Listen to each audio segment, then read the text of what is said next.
can we figure out what is the right information that's true and real on the internet and differentiate it from a snake oil salesperson? And how do you present yourself in your expertise without feeling like you're bragging or vain or overstepping others? We have a lot to unpack in this episode today, all about how to become the curator of information.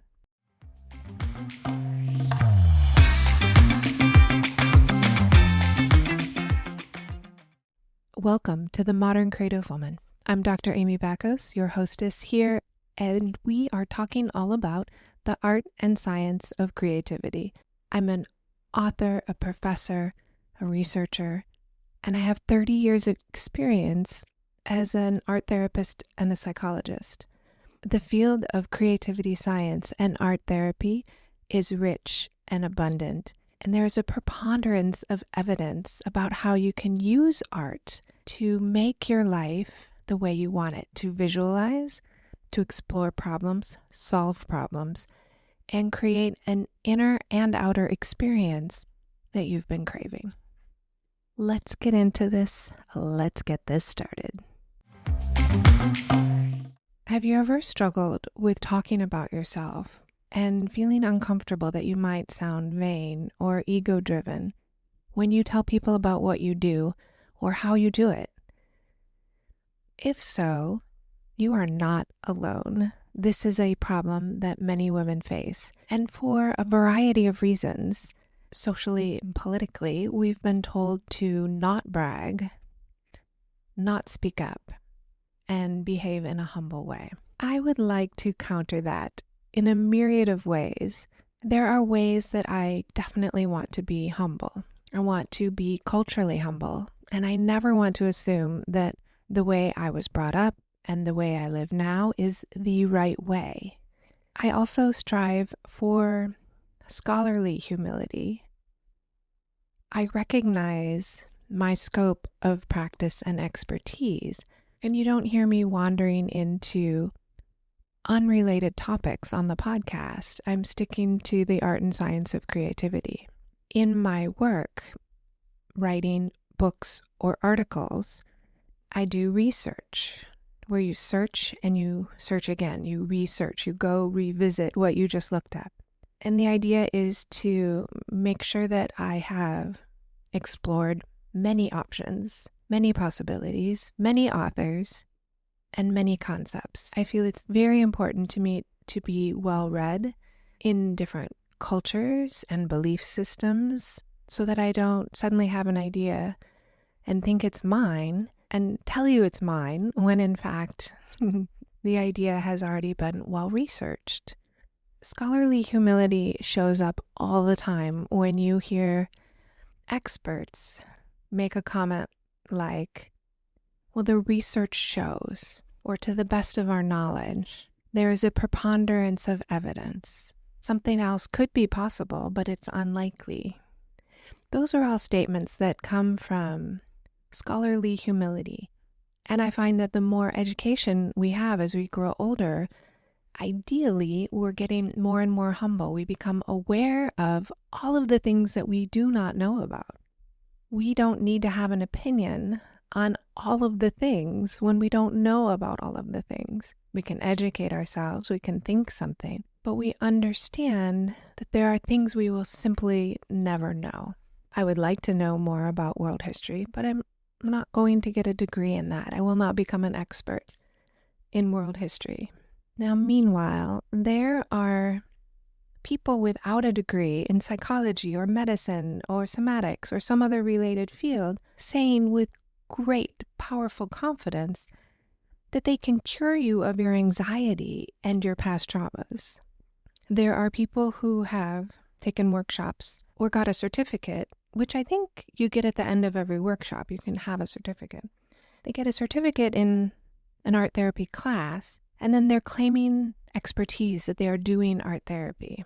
Meanwhile, I'm working with art therapists who are into their 11th or 12th or more years of training of college and graduate school.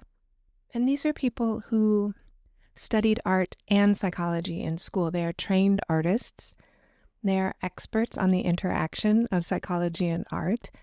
Then they've gone on for a master's degree in art therapy.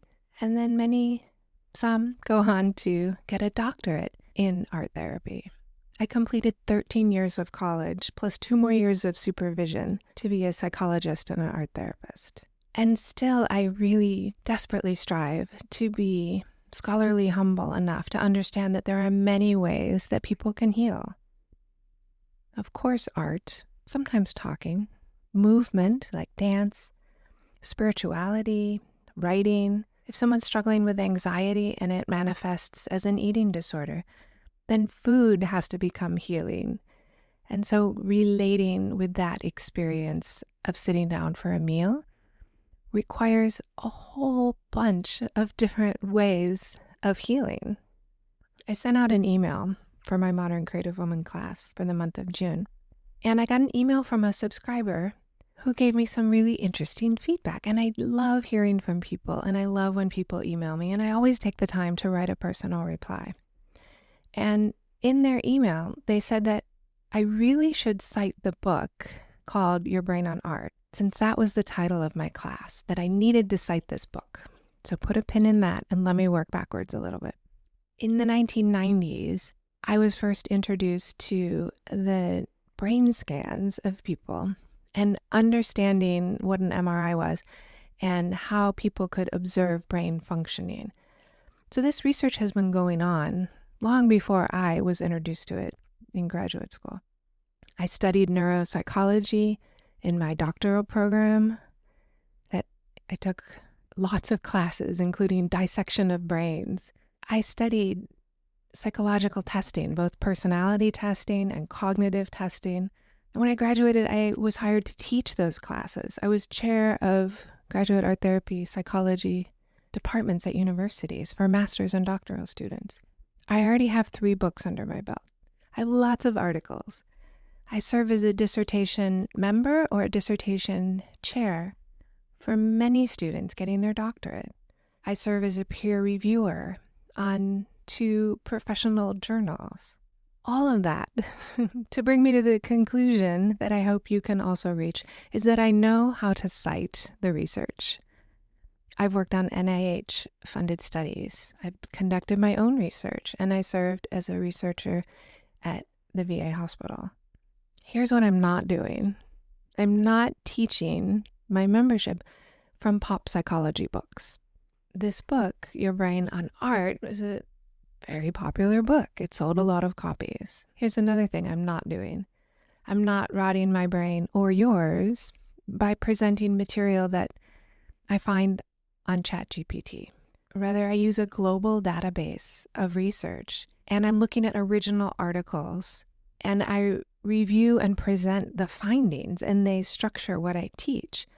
I can tell you why a certain breathing technique will give you more relaxation than another, because I've read some of the evidence-based randomized controlled studies about the best way to breathe. I can tell you with great confidence about art therapy and PTSD because I wrote a book of that title, which leads me to this question: how can I convey that I know the research, I know the art and the science in a way that is both humble and assertive? And perhaps you've had similar questions yourself about how you can speak up about what you know, where your area of expertise is.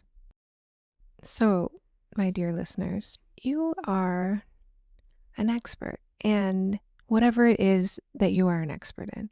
And I am sure that you have had experiences where you find yourself face to face with a non-expert who's claiming that they are or they want to give you advice. We saw in the news many doctors facing extreme hatred from people who watched YouTube videos about vaccines or about the pandemic. So people comparing their Google search with an expert. There are some of you listening who are business or financial experts, and you may find yourself getting business advice at a party from someone who's not certified or maybe not even in that business.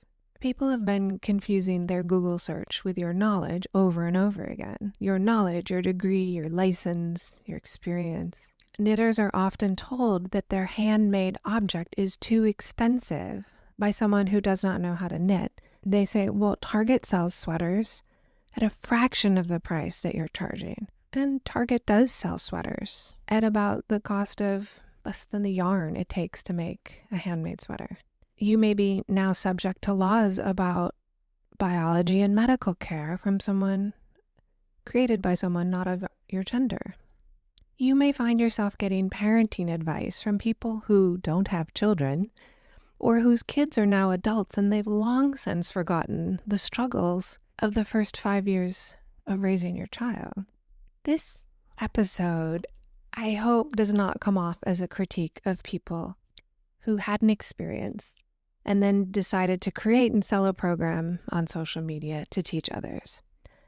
I understand that all kinds of ways of knowing are welcome in the world. And here's where it can get a little bit troublesome, that there is such an ongoing stigma about mental health.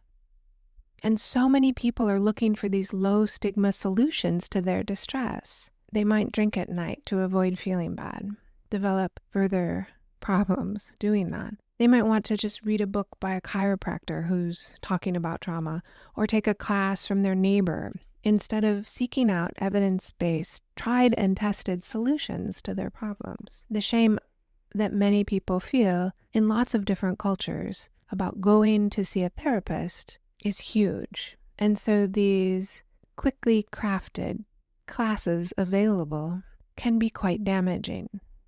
If they're not healing, if they're not trauma-focused, if they are asking someone to open up about their traumas without a good secure map, without understanding the factors that come into play around dissociation and re-traumatizing people, it can lead to a lot of problems. That person might feel it's not worth it to keep trying anymore because all of these classes aren't helping. I really do strive to be psychologically flexible. And that's the goal in acceptance and commitment therapy. I focus how I think and how I live my life on this approach to be flexible, to allow my mind to see all of the possible ideas available, all of the possible ways that I might respond, and then choose one. I really work hard to not choose a repetitive, habitual, poor response. And I see pretty clearly that our suffering internally comes from the way we're relating to our thoughts and our memories. And I see people who speak as though they have a cure and all the solutions. I also see people who are experts in one area and then start expanding into advising us on our entire life. We all have a place where we can share our information. Where I get stuck, and maybe you feel the same way, is that there is just no librarian to help us for all of these programs and approaches. How can you possibly know? Here's another example. Psychology Today is an online platform where therapists can list their services.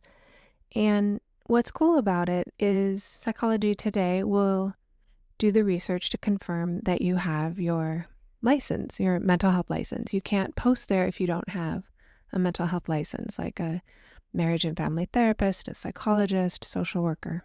And when you fill out your profile there, then people can search for therapy all around the United States and find a therapist who specializes in whatever kind of care they're looking for and in the state or area where they live. However, Psychology Today asks you questions about your area of expertise. And so I would check, I work with trauma, work with substance abuse, I focus my work on women, and there's a box for art therapy, which of course I checked. And then I realized anybody could check art therapy as one of their areas of focus. Psychology Today is not researching that credential. So there's these systematic ways that expertise is not especially valued. We see it, of course, in social media. The person maybe claiming to have the biggest impact on your life. And we see it in Psychology Today, where people are getting a little misinformation. If you're looking for art therapy and the credentials don't say art therapist registered and board certified or art therapist associate, then they're not an art therapist. That lack of library filtering skills is a problem. But this email was so helpful to me because it made me think I need to do a better job telling people what I have to offer. This email that said, I better cite this popular psychology book.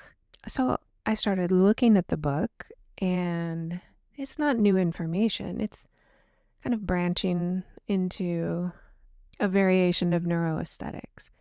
It's not new information, and it's not scientifically rigorous. It's a nice explanation of things. I bought the book and I bought the audiobook, and I'm having trouble getting past the beginning because I'm supposed to take a quiz to see how creative I am. I'm not disparaging the book, but I am needing to figure out a way to differentiate what I'm doing. I told you all the ways that I've learned psychology and art therapy. But I need to do a better job telling people what I offer so that my work is not confused with a pop psychology book. And I don't want people thinking what I'm teaching is just trendy. I imagine many of you have this same question about yourself, how to differentiate yourself at your work, in your community, in business, online, how to speak in a way that demonstrates your expertise in a particular area. Our ability to do this impacts how much money you might be earning. Our ability to speak about what we do determines, if you're in an office, a lot about promotion. I'm sharing all this because I think it's a problem women face, not only for ourselves to be a contributing member of the team, but also highlight what's special about the approach we bring. We all know that diverse teams make companies more money. We all know the research says having women on your teams, having people of color on your teams generates a more robust problem-solving skill set. The team does better, the company makes more money. So when we're quiet about what we're bringing or our perspective, it costs not just you and your self-esteem, it costs the team and even the company. If you have a different idea than others on your team, you can be sometimes made to be quiet about it. Or what I've seen happen many times, and I've heard from many of you about, is someone will hear your idea, bring it up later as their own. Maybe a boss will take your idea, or a little bit of time will pass and someone brings up the same concept and gets credit. The second part of this is, who do we trust? I'm sure we've all worked with someone who spends half their time self-promoting while other people are doing the work. So we don't want to be that person either. I get dozens of ads in my LinkedIn messages, and they are offering me things that maybe I would be interested in. A virtual assistant, someone to do something for me on social media. How would I know who to trust? I would have to do that research. I even started getting direct messages from people saying they could help me write my first book. So, they're just emailing everyone they can think of. They clearly didn't read my bio or my books. That's not someone I want to trust and hire. I did find someone that I was very curious about, and I've been looking at their website off and on for about 3 years, thinking maybe this is someone I want to hire. And for 3 years, they've had in their website that they are the author of these 2 books, and they both say pending, coming soon. Get on the email list and we'll let you know when it becomes available. I've gotten on the email list several times, and these books have not appeared. Now, it takes a couple of years to get a book from contract to publication. But most people write 1 book and then they write a second book. They don't partially write 2 books for years and years. So seeing this over time felt really disingenuous. And it made me not want to hire that person. Even though what they offer looks pretty cool, it is disingenuous. I think we're also lacking trust because of so many social media fake or bot accounts. They deliver propaganda disguised as coming from a friend or a follower. They get into conversations by throwing out the opposite opinion of things. The democracy of the internet is both incredible and helpful and extremely dangerous. Lately, I've been really appreciating what's available on social media because I can see live in person the millions of people across the United States who have been protesting, and protests from around the world. We're able to see firsthand some of the atrocities that are happening. The downside of this democratization of putting information up is that we don't really know who is selling us cures or remedies or solutions to our problems, and who is trying to sell us a quote-unquote class written by ChatGPT. It's the same old story of trying to figure out who is selling us snake oil. I've spoken here before about the paradox of intolerance. The core idea of the paradox of tolerance is that in a tolerant society, we have to be willing to not tolerate intolerance. And it really matters when someone's intolerance poses a threat to the foundations of our tolerance. And this is an idea that was originally attributed to Karl Popper. And Popper wrote that an unlimited tolerance of people being intolerant can lead to the destruction of our own tolerance. Politically, a society that is unconditionally tolerant can be essentially undermined by people who are intolerant. And it can lead to the suppression of the people who are more tolerant. And this isn't about censorship. And Popper didn't say that we should censor all these intolerant ideas, but he said that intolerant ideas need to be countered with rational arguments. But so many times intolerance can resort to violence or seek to undermine the foundations of what's happening. It's a paradox because if we were completely open and accepting to all views, including those that are untrue or those that promote hatred, it creates this environment where these intolerant groups gain power and eliminate the ideas that are accepting and loving. In signing my book contract with my publisher, Jessica Kingsley, I signed an agreement about human creativity and authorship. And they have a very clear stance that their industry relies on the creative talent. And AI-generated content does not meet the requirements for authorship, given the need for human creativity and accountability. They're very clear that they're opposed to machine creativity. I'll talk about this more in future episodes. There is finally some research out about what happens to our brain when we begin using AI, and our ability to maintain the work, have memory of it, is very poor. So it does not give us creativity. It's a useful tool, but it is not human creativity. With research, we search again and again. We search again what we've studied. Someone that I trust recommended a book to me, and I read it cover to cover because I trusted their suggestion.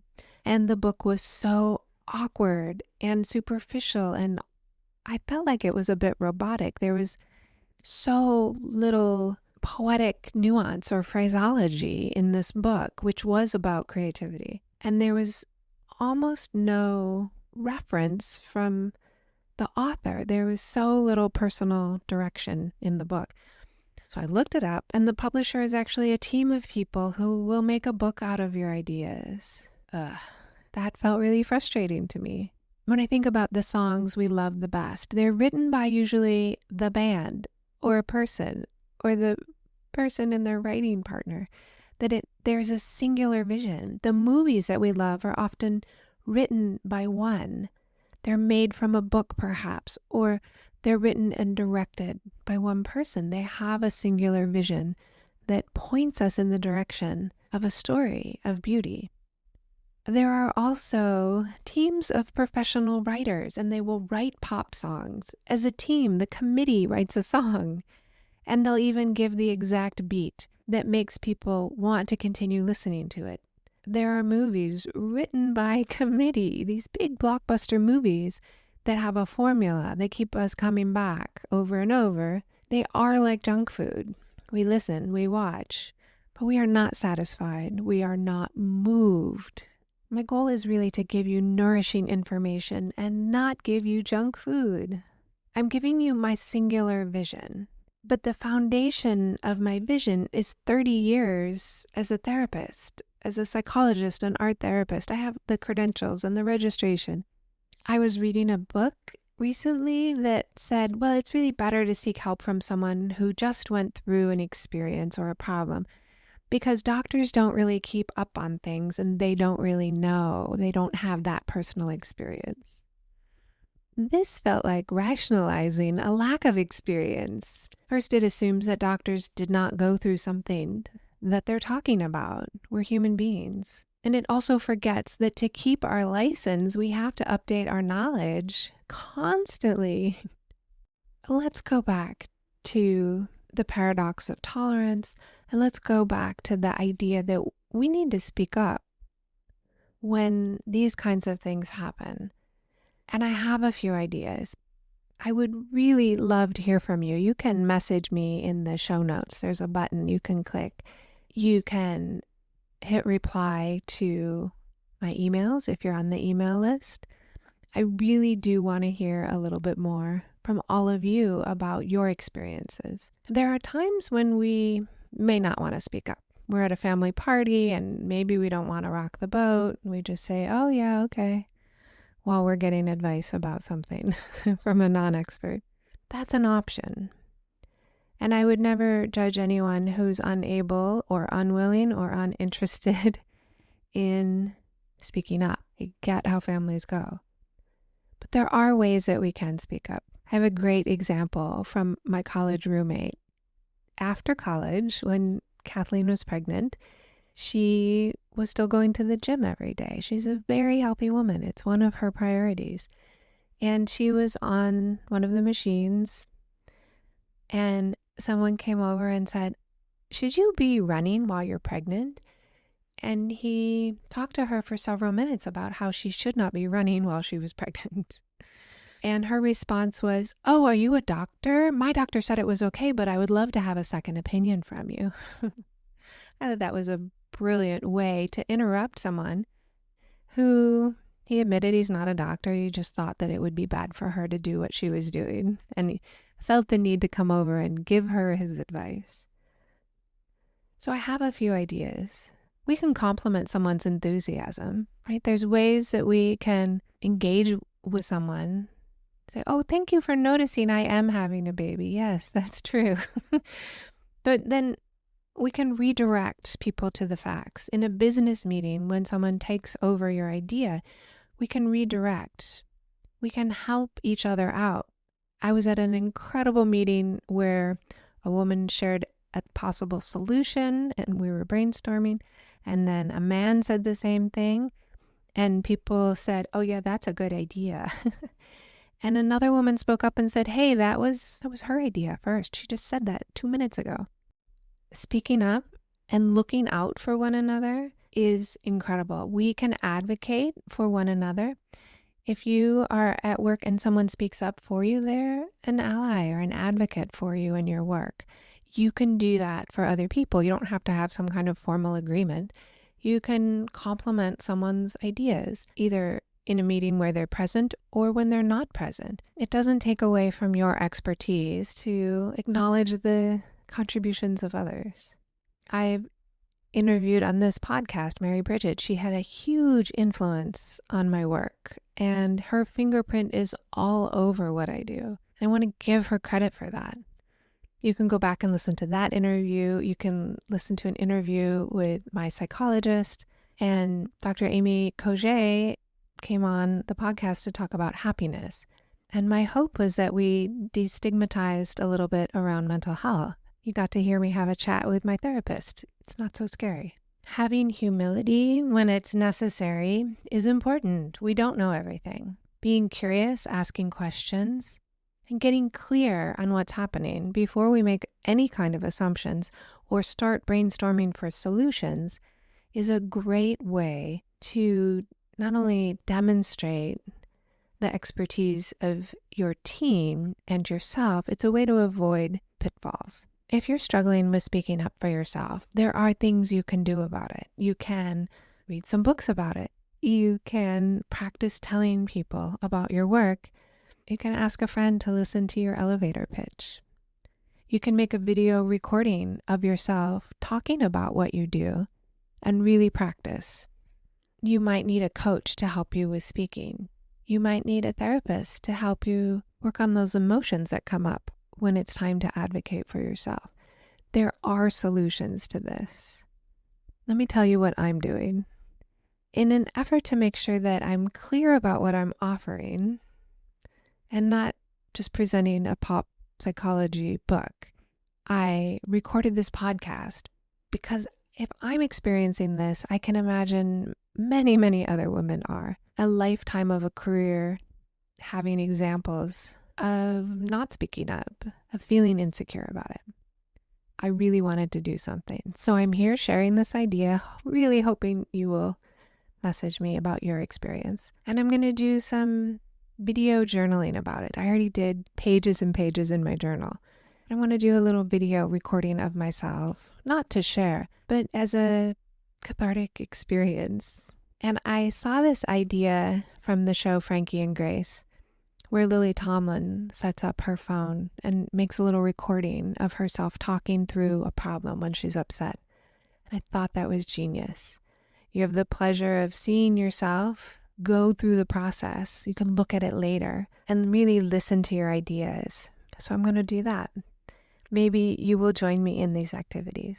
Next, I want you to really focus on being your own librarian and curator. Of course, looking to others for support and direction is really helpful when you're curating what kind of information you want. You can take book recommendations from friends. You can take a referral from a friend about their therapist. There's many ways you can gather information, but you are the curator of your experience. You get to decide, is this right for me or not? And you want to give yourself the proper, correct knowledge, not the easy, self-satisfying knowledge, but something that'll really nourish you. This concept makes sense with our health. We go see the doctor, we go to the gym, go to the grocery store, we spend time in nature, we make art, we do all the things that are good for our health. But we're the curator of this. There's nobody who can do it for us. There's nobody who can tell us exactly what to do. We consult. We don't just make stuff up. We question what we learned as kids about nutrition and mental health and family dynamics. And we choose how we do it. So really being your own curator of your creative experience, of your art, your health, your family, is the best way for you to grow and change and develop who you are when you're gathering new information. This brings this episode to a close, and I'm very curious what you think about this. I would love so much if you would share this episode with a woman who you think would relate to this idea, and I would definitely love it if you would shoot me an email and let me know what you think about all the ways of knowing and how you can learn to curate how you express your ways of knowing and how you can curate what you're consuming. So now that you know, what will you create? You can find me on Instagram at Dr. Amy Backos, and this podcast drops every Wednesday. I'm also live on Instagram every Friday at noon Pacific time with just a little bit of inspiration for you. If you want to take your learning and your creative growth to the next level, I would love for you to join us inside the Modern Creative Woman. Each class packs a real punch. Over the course of every month, we focus on establishing your presence, your mindset, and your purpose so that you can let go of old strategies to solve problems and embrace new creative ones that are modern and fresh and really focused on women and the specific special needs and desires that we have. I think this program is so unique and special. It's evidence-based and it's creative. It's fun. We make art, we do meditation, and I am teaching you the latest of what's happening in psychology. Join me over there. You can find the link in the show notes, and I will see you in the next episode.